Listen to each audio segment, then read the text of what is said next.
Hey there, it's Scott at the Pedal Guy. How you doing? We're all about pedal demos, pedal knowledge, and pedal sales. I love pedals, and so do you. In this video, I'm going to show you how to get that classic Tony Iommi Black Sabbath sound with the NuX MG-300.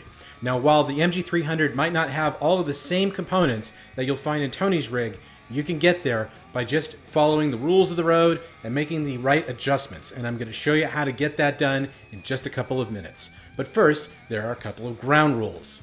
The first rule is the guitar. If you're going to be playing Black Sabbath, for best results, I definitely recommend using a solid body guitar with an awesome humbucker in the bridge position. The next rule is tuning your guitar. Most Sabbath songs are down about 1.5 steps to C sharp. However, if you do choose to go down to that C sharp tuning, you probably want to get yourself a heavier gauge of string in order to make sure that the guitar stays in tune and that it plays right. So the lower you go with that tuning, the heavier gauge string you should use. The next rule is distortion is your friend. I'm not going to expand on that too much, just trust me on this one, you want to use distortion. The next rule is keep it simple. And what I mean by this is that we're going to use very minimal effects to get that Tony Iommi sound. So don't feel that you're going to have to go over the top with the MG-300. We'll get you there in just a couple of moves. And the final rule is less is more. And what I mean by this is Tony Iommi's playing style, which is very minimal. It doesn't have a lot of embellishments. And you want to kind of listen to that because that's also part of the Black Sabbath sound, is that it's almost primitive in nature. So definitely make sure that you listen and try to emulate that as best as possible. Now that we covered those rules, let's take a look at the MG-300 and see how this rig is built. All right, so we're looking at the patch here, the preset from two different vantage points, one from the actual MG-300 and one from the QuickTone editor. That way you can really see how the preset has been put together in this case. So just to give you a quick sample of what it sounds like.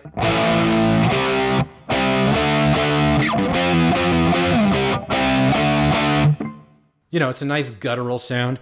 Let's go ahead and hit that edit button and let's get into it. So first things first, let's move over to the effects slot before it hits the amp. In this case, I decided to pop in a rat distortion here. And Tony is known for using a treble booster before it hits the amp. And we're going to actually make up for some of the treble further down the signal chain in the EQ section, but for the EQ effect, I should say.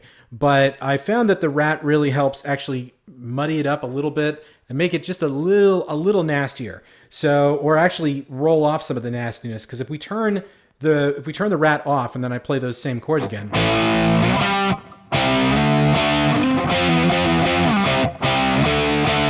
it sounds good, but kind of nasty. So turn it back on and it rounds it off a little bit.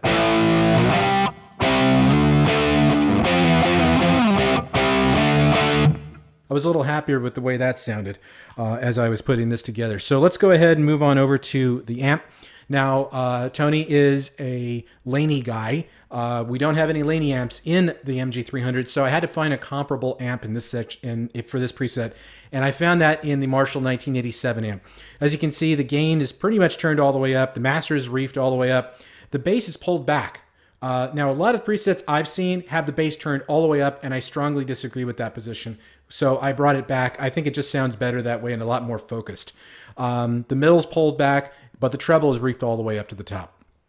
Additionally, if we go over to the cabinet, you can see that I'm using the Celestian greenbacks here because that's, again, one of the speakers that Tony used on a regular basis and probably still uses to this day. But look at the microphone I chose to use in this case. So I stuck with the U87 mic because I found that it gave me a whole nice round sound.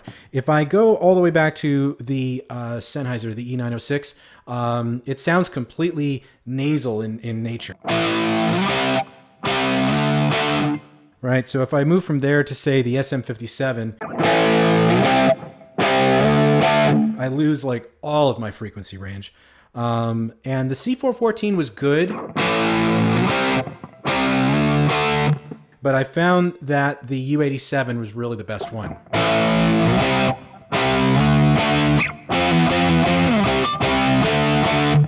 So that really worked well for me in this particular preset. Moving further to the right, I decided to pop some more high-end back into the signal. Now, the thing about the EQ that if you haven't worked with it yet, it's really, really sensitive. So you want to be careful about it. So I've turned it off. Let me just play the Black Sabbath song itself.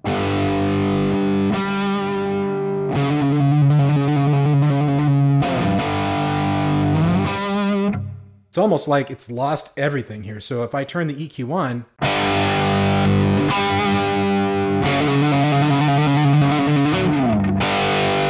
it's like it just comes right back from nowhere. And I think that works really well, especially for like those primitive beats that Black Sabbath has been known for throughout their career. Secondly, noise gate. This shouldn't be a surprise. You definitely need a noise gate, especially when you're using a lot of distortion. It's just going to make your life a lot easier. So I would say definitely use one. Don't need any modulation. We don't need any delay, but the reverb is absolutely something you need to use. In this case, I found that the hall reverb really gave me the effect that I wanted because it's really used to fill in all of those empty spaces, especially with something like, say, War Pigs.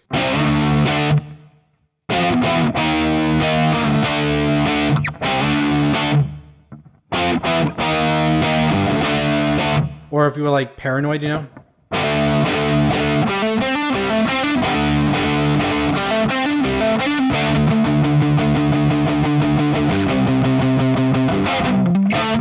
Or close enough, but you know, Children of the Grave is another really good example.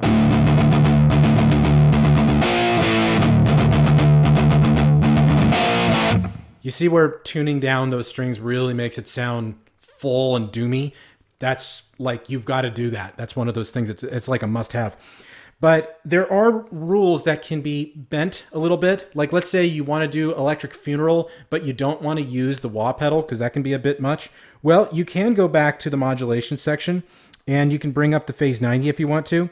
And I found that works really well. I mean, it's obviously not a wah, but still it gives you a nice effect.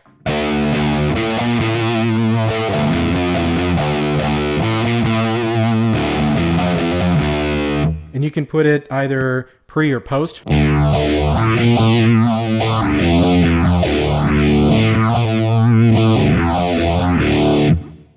So it gives you a little bit to play with. And that's really, in essence, the whole sound as it is here. So when you start playing Iron Man, when you start playing Rat Salad, or you start playing some of the other songs, I even found that Sweet Leaf works really well for this particular preset. But in this case, you want to move to the middle position on the pickup, so you're using both the bridge and the neck, and you get something that sounds like this.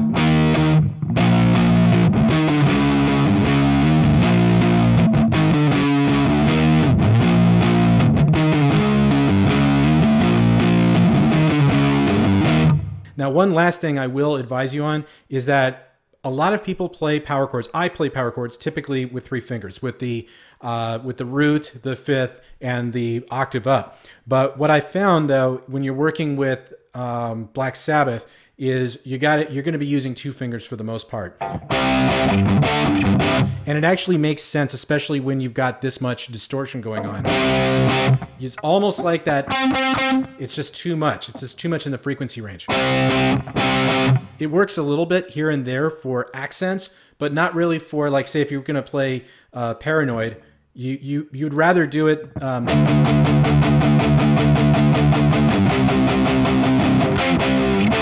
You'd rather do it that way than something like this.